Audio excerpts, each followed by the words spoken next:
আসসালামু আলাইকুম, welcome back to my channel Sinthia C corner. আজকে আমি আপনাদের সাথে শেয়ার করব রেস্টুরেন্ট স্টাইলের ফ্রেঞ্চ ফ্রাই। তো ভিডিওটি শেষ অবধি দেখবেন, আশা করি ভালো লাগবে। তো এখানে প্রথমে আমি রেস্টুরেন্টের মতন করে একটি বড় আলু কেটে নিয়েছি। তো আপনারা ওইভাবে কেটে নেওয়ার চেষ্টা করবেন। তো এরপর এটা আমি ধুয়ে নিচ্ছি।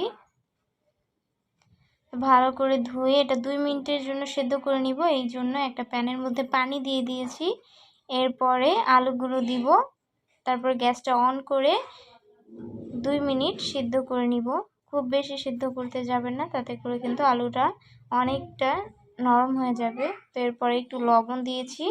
তো এবার গ্যাসটা অন করে আমি 2 মিনিট এটা সিদ্ধ করে নিয়েছি। এবার আলুটা উঠিয়ে নিচ্ছি।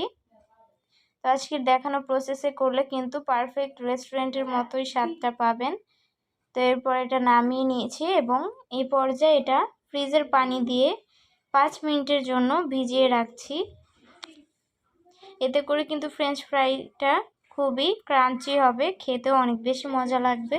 তো এটা ভিজিয়ে রাখার পর এখানে একটি কাপড়ের উপর রেখে এরপর এটা টিস্যু দিয়ে আমি মুছে নিচ্ছি।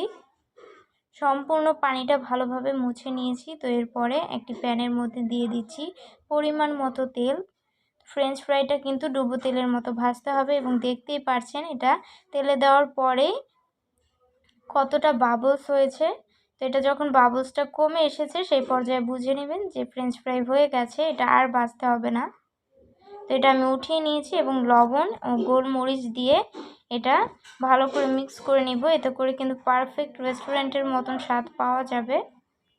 তো আমাদের আজকের ভিডিও যদি ভালো লাগে তাহলে অবশ্যই ভিডিওতে একটি লাইক ও কমেন্ট করবেন। ফ্রেন্ডস ও ফ্যামিলির মধ্যে আমাদের ভিডিওটি শেয়ার করে দিবেন।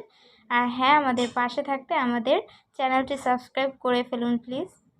তো দেখতেই পারছেন কতটা মজাদার ও লোভনীয় লাগছে দেখতে। এই তো আমার ছোট্ট মামুনিটা কিন্তু আর অপেক্ষা করতে পারছে না, সে নিয়ে খেতে শুরু করেছে। তো ফ্রেন্ডস, আপনারা অবশ্যই ট্রাই করবেন। আল্লাহ হাফিজ।